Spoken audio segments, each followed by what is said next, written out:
I just had a funny experience. My friend Bobby would know about this, where I just can't stop typing once I get started. And this happened when a guest of ours at Airbnb, he wants to go to Sequoia, and I was talking about Sequoia and how beautiful it was, and I said that I did a 10-day silent meditation retreat at a place near Sequoia in North Fork 10 years ago during the 4th year of med school. And he said, oh, I couldn't imagine doing 10 days in silence. And I said, yeah, it's true. There's a lot of things that people could never imagine doing, like direct response customer marketing. There is like going to bars to pick up people for dates, like cold approaches, and then 10 days silent meditation retreats, cold showers, 36 hours of fasting. There's just like a million, I mean, there's a ton of different things that people will say, why would I ever do that? And so I said, what did I say? I gotta say this. It was funny.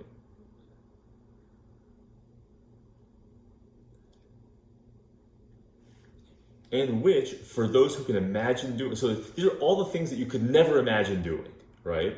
And then you say, for which, for those who can imagine doing it and have what it takes to get kicked in the guts and punched in the face, a whole other world opens on the other side of that previously unimaginable activity.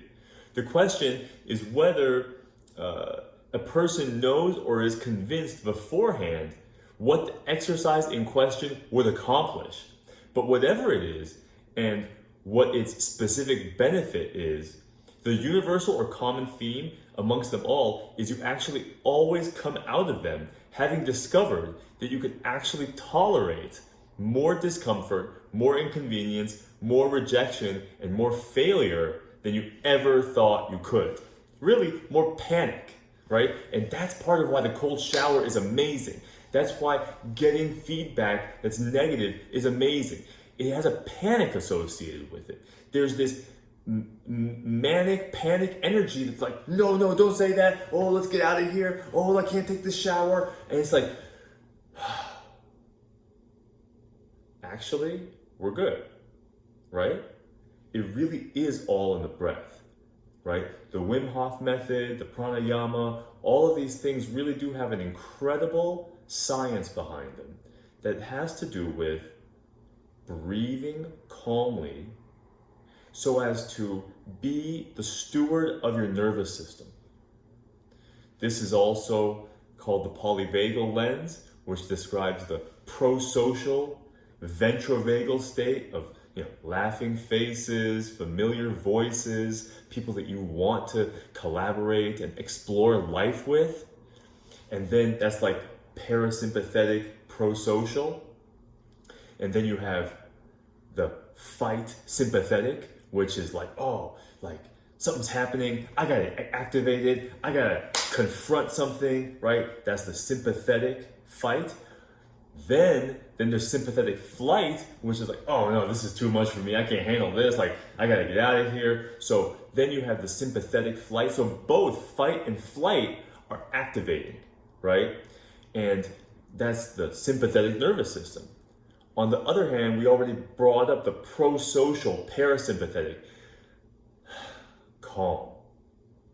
You're still active, you can still engage, and maybe you even turn up the heat a little bit. That's like what a roast is, or friendly competition, right? So you're like prosocial, chill, but you're bringing in a little bit of heat with some friendly competition or a light roasting, okay? So that's parasympathetic, calm. Sympathetic, activated, but excited is fighting. Sympathetic, activated, but scared, not really loving it, is fleeing. And then you have the worst, which is the shutdown, the parasympathetic freeze. Like, I'm getting devastated. There's no escape. There's no hope. And I'm just withdrawing. I can't even do what it takes to get away from the situation. and I'm depressed and I'm depressing myself, I'm actually depressing myself to prevent myself from getting angry, to prevent myself from crying, to prevent myself from sensory input. When you're depressed, the world is actually darker. The world is actually less vibrant. One's own self loses vibrance, and the whole world that we experience loses vibrance. Yeah, that's the dorsovagal state. So you can see the polyvagal lens has this very beautiful language that can describe these four states that are basically unitary, right? The ventrovagal state, the sympathetic flight, ventrovagal, parasympathetic, ventrovagal, sympathetic fight, sympathetic flight, and parasympathetic dorsovagal, which is the antisocial of the parasympathetic. So the first two are prosocial, one is parasympathetic and one is sympathetic, and the other two are basically antisocial, sympathetic flight and parasympathetic freezing.